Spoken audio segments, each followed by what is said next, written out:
Une méditation tirée du livre Maranatha, le Seigneur vient d'Ellen White. 25 mars.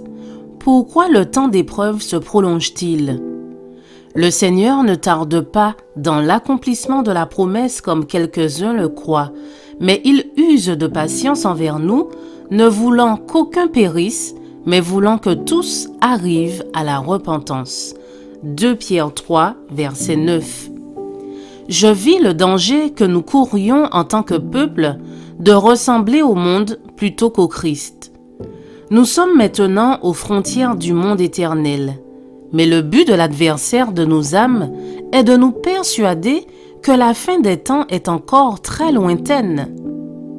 Satan emploiera tous les moyens possibles pour séduire ceux qui professent être le peuple gardien des commandements de Dieu et qui attendent l'apparition du Sauveur sur les nuées des cieux avec puissance et grande gloire.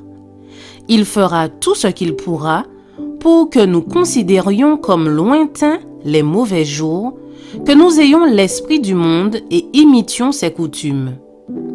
Je fus alarmé en voyant que l'esprit du monde dominait les cœurs et les esprits de beaucoup de ceux qui prétendent avoir en haute estime la vérité. Ils sont absorbés par l'amour du moi, mais ne cultivent pas la piété et l'intégrité véritable. En considérant le peu de temps qui nous reste en tant que peuple, nous devons veiller et prier et en aucun cas nous ne pouvons nous permettre de nous laisser détourner de l'œuvre solennelle de préparation au grand événement qui est devant nous. Parce que la fin est apparemment reculée, beaucoup sont devenus négligents et indifférents en ce qui concerne leurs paroles et leurs actions. Ils ne se rendent pas compte du danger qu'ils courent et ne voient pas et ne comprennent pas la miséricorde de notre Dieu qui prolonge leur temps de grâce afin qu'ils puissent avoir le temps de former des caractères pour la vie future et immortelle. Chaque instant qui passe est de la plus haute importance. Ce temps leur est accordé non pour qu'ils l'emploient à rechercher leurs aises et à s'établir sur la terre, mais pour vaincre chaque défaut de leur propre caractère et pour aider les autres par leur exemple et leur effort personnel à voir la beauté de la sainteté.